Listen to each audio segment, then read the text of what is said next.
Welcome to the electronics car of the future. The Concept 100 from Lincoln Mercury. Detroit's vision of the future has video games in the backseat and a satellite information system in the front. The car gives orders. The following systems require attention. Windshield washer fluid. And takes commands, too. Lower antenna. These dream machines, built to influence future models and tease the auto show crowds, will never be produced. But they demonstrate that new technology is leading American automakers to an old emphasis on gadgets, performance, and excitement after a decade of bland and boxy cars. We're not doing any Buck Rogers vehicles. They're all seriously packaged and vehicles that we think we can have in the future.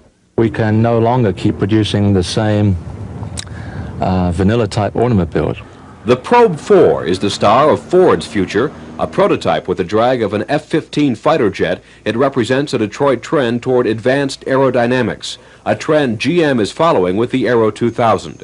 If its streamlining could be adapted to a production car, gas mileage would double, even with today's engines. The new '84 Corvette is perhaps the most aerodynamic American car outside auto shows and wind tunnels, applying the latest technology to satisfy the historic American appetite for power and style. Well, we want the sizzle and the steak, and the sizzle is starting to be more important. Computer electronics play the most important part in Detroit's future. Microcomputers can change half a dozen engine functions within a second, regulate aerodynamics, and squeeze V8 performance from a 4-cylinder motor. A satellite navigation system already in experimental models can pinpoint locations on an electronic map, and the new technology may make cars safer. Radar warns when the car is too close to pedestrians or other vehicles, and a computer signals unsafe road conditions. It's hard to believe that Detroit is finally coming out with some ideas that the average person hasn't seen before. I think they're gimmicks. I'm a believer in Star Wars. It's coming faster than we think.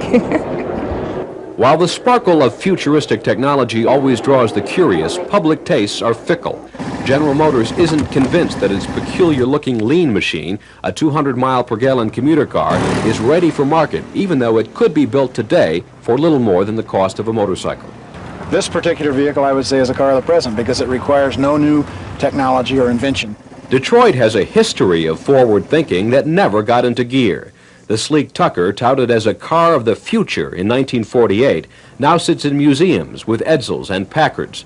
The Tucker's most striking innovations, aerodynamic lines and a headlight that turns corners, have surfaced again in the Questor, Buick's car of tomorrow. And there are already signs that Detroit's tomorrow may not be any more perfect than its past. Headlights on. Chris Bury, ABC News, Chicago.